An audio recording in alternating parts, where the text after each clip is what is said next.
يا أيها الذين آمنوا اذكروا الله ذكرا كثيرا وسبحوه بكرة وأصيلا۔ اے اہل ایمان، اللہ کا بہت ذکر کیا کرو اور صبح اور شام اس کی پاکی بیان کرتے رہو۔ اعوذ باللہ من الشیطان الرجیم۔ پناہ مانگتا ہوں میں اللہ کی شیطان مردود سے۔ بسم اللہ الرحمن الرحیم۔ شروع اللہ کا نام لے کر جو بڑا مہربان نہایت رحم والا ہے۔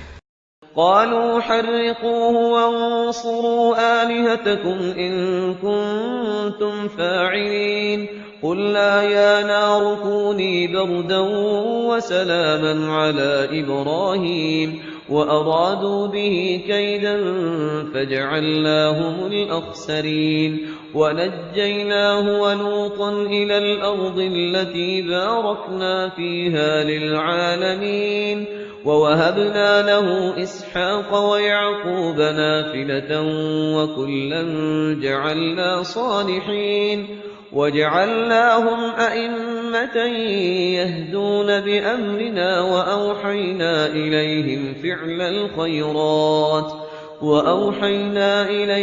فعل الخيرات وإقام الصلاة وإيتاء الزكاة وكانوا لنا عابدين ولوطا آتيناه حكما وعلما ونجيناه من القرية التي كانت تعمل الخبائث إنهم كانوا قوم سوء فاسقين وأدخلناه في رحمتنا إنه من الصالحين ونوحا إذ نادى من قبل فاستجبنا له فنجيناه وأهله من الكرب العظيم ونصرناه من القوم الذين كذبوا بآياتنا إنهم كانوا قوم سوء فأغرقناهم أجمعين وداود وسليمان إذ يحكمان في الحرث إذ نفشت فيه غنم القوم وكنا لحكمهم شاهدين ففهمناها سليمان وكلا آتينا حكما وعلما وسخرنا مع داود الجبال يسبحن والطير وكنا فاعلين وعلمناه صنعة لبوس لكم لتحصنكم من بأسكم فهل أنتم شاكرون ولسليمان الريح عاصفة تجري بأمره إلى الأرض التي باركنا فيها وكنا بكل شيء عالمين ومن الشياطين من يغوصون له ويعملون عملا دون ذلك وكنا لهم حافظين نحمده ونصلي على رسوله الكريم اما بعد فاعوذ بالله من الشيطان الرجيم بسم الله الرحمن الرحيم قالوا حرقوه وانصروا آلهتكم ان كنتم فاعلين جلا دو اس کو، جلا کے راکھ کر دو، ڈالو اسے آگ کے اندر اس ابراہیم کو، اور مدد کرو اپنے معبودوں کی، انتقام لو اپنے معبودوں کی طرف سے اگر تم کرنے والے ہو۔ بہرحال انہوں نے جو بھی الاؤ جلایا اور حضرت ابراہیم کو ڈالا، اللہ نے حکم دیا قلنا یا نار کونی بردن و سلاما علی ابراہیم، ہم نے حکم دے دیا آگ کو کہ اے آگ ٹھنڈی ہو جا اور سلامتی بن جا ابراہیم کے حق میں۔ بس یہاں وہ بات جو میں نے آپ کو کل بھی بتائی تھی کہ یہ جو قاعدہ ہے، قانون ہے جو فطرت کا، اللہ تعالیٰ اس سے بالا تر ہے۔ اللہ تعالیٰ جب چاہے جس قانون کو چاہے توڑ دے، قانون اس کے بنائے ہوئے ہیں، وہ قانون کا پابند نہیں ہے، لیکن عام طور پر روز نہیں وہ قانون توڑتا۔ اگر روز روز یہ قانون ٹوٹتے رہتے تو کوئی سائنس ممکن نہ ہوتی، کوئی ٹیکنالوجی ممکن نہ ہوتی، پھر تو کچھ بھی نہیں ہو سکتا تھا۔ یہ قوانین جو ہے، لاز آف دی نیچر اور یہ laws of physical change and chemical change, یہ سارے کے سارے جو ہیں بڑے پختہ قوانین ہیں، اللہ کے بنائے ہوئے ہیں۔ البتہ یہ ہے کہ یہ سمجھنا کہ یہ اللہ بھی ان کو نہیں توڑ سکتا، یہ حماقت ہے۔ یہ حماقت وہ ہے جو ہمارے ہاں پچھلی صدی سے شروع ہوئی ہے اور سر سید احمد خان مرحوم نے شروع کی، اور یہ کہ ان تمام معجزات کی جو ہے ایسی کو تعبیر کہ جس سے وہ نیچرل فنومینا محسوس ہونے لگے کہ یہ دریا سمندر پھٹا وٹا نہیں تھا، بلکہ یہ تو مد و جزر کی بات تھی۔ جب سمندر جزر پر تھا، پیچھے ہٹا ہوا تھا، حضرت موسیٰ اپنی قوم کو لے کر نکل گئے۔ جب فرعون آیا تو وہ مد پر آ گیا تو وہ ڈوب گئے، وہی ہو گیا، اس کے سوا کچھ نہیں۔ لیکن یہ ساری چیزیں جو ہیں در حقیقت اس کے پیچھے کیا عقیدہ ہے کہ یہ قوانین اٹل ہیں، میں ان کہوں گا مستقل تو ہیں، اٹل نہیں ہیں۔ اللہ تعالیٰ جب چاہے جس قانون کو چاہے توڑ دے اپنے کسی حکم سے، اور اسی کا نام معجزہ ہے۔ قلنا یا نار کونی بردن وسلاما علی ابراہیم وارادوا بہ کیدا فجعلناہم الاخسرین، اور انہوں نے اس کے ساتھ ایک چال چلی تھی لیکن ہم نے انہی کو کر دیا گھاٹے میں۔ یہ کافی طویل عرصے تک میں سوچتا رہا کہ اس میں چال کی بات کون سی تھی، اور افسوس یہ ہے کہ مجھے کہیں ملی نہیں بات۔ اس کے بعد ادھر منتقل ہوا ذہن کہ چال یہ تھی، ان کا یہ خیال تھا کہ حضرت ابراہیم ابھی تو ٹھیک ہے یہ کھڑے ہوئے ہیں اور بڑے ڈٹ کر باتیں کر رہے ہیں، جب آگ کے الاؤ کے کنارے لے جا کے کھڑے کریں گے تو سب ان کے ہوش ٹھکانے آ جائیں گے، پھر یہ توبہ کر لیں گے۔ وہ یہ سمجھتے تھے کہ یہ سارا جو ہے ہم کر رہے ہیں اس کے ساتھ، لیکن یہ کہ یہ بالآخر توبہ کر لے گا جان بچانے کے لیے۔ لیکن یہ کہ اللہ تعالیٰ نے اس کے برعکس کیا، وَأَرَادُوا بِهِ كَيْدًا، انہوں نے چاہا اس کے ساتھ ایک چال، فَجَعَلْنَاهُمُ الْأَخْسَرِينَ، لیکن وہی جو ہے خسارے میں رہے اور ناکام ہو گئے۔ بے خطر کود پڑا آتش نمرود میں عشق، عقل ہے محو تماشائے لب بام ابھی۔ وَنَجَّيْنَاهُ وَلُوطًا إِلَى الْأَرْضِ الَّتِي بَارَكْنَا فِيهَا لِلْعَالَمِينَ، اور ہم نے پھر نجات دے دی ان کو بھی اور لوط کو بھی۔ لوط ان کے بھتیجے ہیں، حضرت لوط علیہ السلام حضرت ابراہیم پر یہ ایمان لے آئے تھے، اور حضرت ابراہیم کے ساتھ ہی پھر انہوں نے ہجرت کی ہے، اور یہ یہاں سے عراق سے چل کر پہلے شام گئے ہیں، اور شام کے شمالی علاقے میں جانے کے بعد پھر نیچے اترے ہیں، اس لیے کہ درمیان میں بڑا زبردست صحرا ہے۔ وہ صحرا تقریباً ناقابل عبور تھا، یہ شرق اردن وغیرہ کا علاقہ جو ہے، تو وہ تو یہ سمجھیے کہ اس بڑے مشرقی کنارے عراق کے مشرقی علاقے کی طرف سے ہوتے ہوئے سیدھے اوپر جا کے شام پہنچ گئے، اور پھر ذرا نیچے اتر کر فلسطین کے علاقے میں آباد ہوئے۔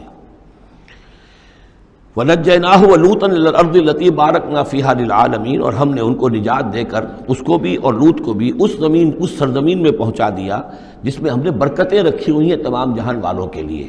وَوَهَبْنَا لَهُ إِسْحَاقَ وَيَعْقُوبَ نَافِلَةً، ہم نے اسے اسحاق عطا فرمایا اور یعقوب اضافی طور پر مزید انعام، یعنی اسحاق جیسا بیٹا، یعقوب جیسا پوتا۔ وَكُلًّا جَعَلْنَا صَالِحِينَ، اور ان دونوں کو سب کو ہم نے صالحین میں سے بنایا۔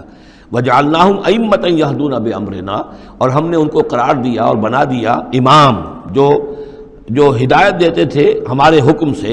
وَأَوْحَيْنَا إِلَيْهِمْ فِعْلَ الْخَيْرَاتِ وَإِقَامَ الصَّلَاةِ، اور ہم نے وحی کر دیا ان کی طرف نیکیوں کے کام اور نماز کا قیام کرنا اور ایتاء زکوٰۃ اور زکوٰۃ کی ادائیگی۔ وَكَانُوا لَنَا عَابِدِينَ، اور وہ ہماری پرستش کرنے والے، ہماری بندگی کرنے والے، ہماری عبادت کرنے والے تھے۔ وَلُوطًا، جیسے کہ میں نے کہا تھا یہ انباء الرسل کی بجائے یہ قصص النبیین کے انداز میں اب انبیاء کی کچھ شانیں، کچھ تذکرہ، یہ ایک بڑا گلدستہ آپ کو یہاں بھی ملے گا۔ وَلُوطًا، اور ہم نے لوط کو حکم دیا، آتیناہ حکمًا، ہم نے اس کو حکم بھی دیا، حکم سے مراد حکمت، وعلمًا، اور علم عطا فرمایا۔ وَنَجَّيْنَاهُ مِنَ الْقَرْيَةِ الَّتِي كَانَتْ تَعْمَلُ الْخَبَائِثَ، اور ان کو بھی ہم نے نجات دی تھی ان بستیوں سے یا اس بستی سے کہ جو بڑے گندے کاموں میں مصروف تھی۔ انہم کانوا قوما سوء فاسقین، یقیناً وہ ایک قوم ایسی تھی کہ جو بہت ہی بری اور بہت نافرمان لوگوں پر مشتمل تھی۔ وادخلناہ فی رحمتنا، اور لوط کو ہم نے داخل کیا اپنی رحمت میں، انہ من الصالحین، یقیناً وہ ہمارے صالح بندوں میں سے تھے۔ ونوحا اذ نادی من قبل، نوح کو بھی بلایا یا نوح کو حکم دیا جب اس نے پکارا، اذ نادی من قبل، انہوں نے پکارا تھا، دعا کی تھی اللہ سے، فاستجبنا لہ، جب انہوں نے کہا تھا یہ آ جائے گا آخری پارے میں جا کر کہ انی مغلوب فانتصر، پروردگار میں تو مغلوب ہو گیا ہوں، اب تو مدد کر اور تو ان سے انتقام لے، ان کافروں سے۔ اس کے بعد ان پر عذاب آیا ہے قوم پر۔ وَنُوحًا اذ نادى من قبل فاستجبنا له، تو ہم نے اس کی دعا کو قبول فرمایا۔ فنجیناہ واہلہ من الکرب العظیم، تو ہم نے نجات دی اس کو اور اس کے گھر والوں کو بہت بڑے کرب اور بہت بڑے دکھ سے کہ جس میں وہ مبتلا تھے۔ وَنَصَرْنَاهُ مِنَ الْقَوْمِ الَّذِينَ كَذَّبُوا بِآيَاتِنَا، اور ہم نے مدد کی اس قوم کے مقابلے میں کہ جنہوں نے جھٹلایا تھا ہماری آیات کو۔ إِنَّهُمْ كَانُوا قَوْمَ سَوْءٍ، وہ بھی بہت ہی برے لوگ تھے۔ فَأَغْرَقْنَاهُمْ أَجْمَعِينَ، تو ہم نے ان سب کو غرق کر دیا۔ وَدَاوُودَ، اور داود اور سلیمان کو، وَسُلَيْمَانَ يَحْكُمَانِ فِي الْحَرْثِ، جبکہ وہ ایک کھیتی کے بارے میں فیصلہ کر رہے تھے، اذ نفشت فیہ غنم القوم، جبکہ اس میں ایک اور قوم کی بکریوں کا ریوڑ جو ہے گھس گیا۔ ایک کھیت کسی شخص نے بڑی محنت کی، ہل چلایا، بیج ڈالا، ایک فصل تیار کی، لیکن کسی دوسرے قبیلے کی کا ریوڑ آیا اور گھس کر اس نے ساری کی ساری کھیتی کو تباہ کر دیا۔ وَكُنَّا لِحُكْمِهِمْ شَاهِدِينَ، اب یہ مقدمہ پیش ہوا حضرت داؤد علیہ السلام کے ہاں، اب اس کا حل کیا کریں، کیسے کریں؟ تو اس میں پھر حضرت سلیمان کو ایک بات اللہ نے سجھا دی، یعنی یہ شہزادے کی حیثیت سے اس وقت دربار میں موجود تھے، تو انہوں نے کہا کہ ایسا کیا جائے کہ اس کی جو یہ بکریاں ہیں، جن بکریوں نے کھیت اجاڑا ہے، یہ بکریاں دے دی جائیں کھیت والے کو، وہ ان کا دودھ پیے، ان سے فائدہ اٹھائے، اور اتنے عرصے میں جس شخص نے یہ بکریوں والا جو ہے اس کے کھیت کو جو کہ اجاڑ دیا تھا اب دوبارہ کاشت کرے، اس کے اندر بیج ڈالے، اور جب فصل ویسی ہی ہو جائے تو وہ بکریاں واپس لے لے اور فصل والے کو اپنی فصل مل جائے۔ تو گویا کہ اس طریقے سے اللہ تعالیٰ نے ایک حکیمانہ فیصلہ سجھا دیا حضرت سلیمان کو۔ اذ یحکمان فی الحرث اذ نفشت فیہ غنم القوم وکنہ لحکمہم شاہدین، اور ہم بھی موجود تھے اس وقت، ہم دیکھ رہے تھے جبکہ وہ اس کے فیصلہ کر رہے تھے۔ ففہمناہا سلیمان، تو ہم نے اس کا فہم عطا کر دیا سلیمان کو، سمجھا دی ہم نے وہ بات سلیمان کو۔ وَكُلًّا آتَيْنَا حُكْمًا وَعِلْمًا، اور سب کو یعنی سلیمان کو بھی داؤد کو بھی ہم نے حکم، حکمت اور علم عطا کیا۔ وَسَخَّرْنَا مَعَ داؤد الْجِبَالَ، اور داؤد کے ساتھ تو ہم نے پہاڑوں کو مسخر کر دیا، یسبحنا، کہ جو تسبیح کرتے تھے۔ حضرت داؤد کا لہن تھا، لہن داؤدی مشہور ہے، آواز بڑی اچھی تھی، تو یہ جو مزمور کہلاتے ہیں، زبور کے اندر جو ہے نغمے ہیں، یہ نغمے ہیں اللہ کی حمد کے نغمے، تو وہ نغمے جب وہ الاپتے تھے اپنی اچھی آواز کے ساتھ، تو پہاڑ بھی ان کے ساتھ وجد میں آ کر اس کے آواز میں آواز ملاتے تھے، اور پرندے بھی ان کے ساتھ وجد میں آ کر شریک ہو جاتے تھے۔ وَسَخَّرْنَا مَعَ داؤد الْجِبَالَ يُسَبِّحْنَ وَالطَّيْرَ، ہم نے مسخر کر دیا تھا داؤد کے ساتھ پہاڑ کو بھی جو اس کے ساتھ تسبیح کرتے تھے، اور اڑتے ہوئے پرندوں کو بھی۔ وَكُنَّا فَاعِلِينَ، اور یہ سب ہم کرنے والے تھے، کرنے والے ہم ہیں، اختیار ہمارا ہے، قدرت ہماری ہے۔ وَعَلَّمْنَاهُ صَنْعَةَ لُبُوسٍ لَكُمْ، اور ہم نے اس کو سکھا دی وہ صنعت جس سے تمہارے لیے لباس تیار کریں۔ انہوں نے زرہ بختر ایجاد کی ہے حضرت داؤد علیہ السلام نے، زرہ بختر جس سے کہ جنگ کے موقع پر جو ہے تلوار کے وار سے، نیزے کے وار سے ایک شخص جو ہے وہ اپنے آپ کو بچاتا ہے۔ وَعَلَّمْنَاهُ صَنْعَةَ لُبُوسٍ لَكُمْ لِتُحْصِنَكُم مِّن بَأْسِكُمْ، تاکہ وہ بچائے اور حفاظت کرے تمہاری جنگ سے۔ فَهَلْ أَنْتُمْ شَاكِرُونَ، تو تم شکر کرتے ہو یا نہیں؟ وَلِسُلَيْمَانَ الرِّيحَ، اور ہم نے مسخر کر دیا تھا سلیمان کے لیے ہوا کو، عاصفۃً، جو بہت زور سے چلنے والی تھی، تجری بِأَمْرِهِ، جو اس کے حکم سے چلتی تھی، إِلَى الْأَرْضِ الَّتِي بَارَكْنَا فِيهَا، اس زمین کی طرف کہ جس کو ہم نے برکت عطا کی تھی۔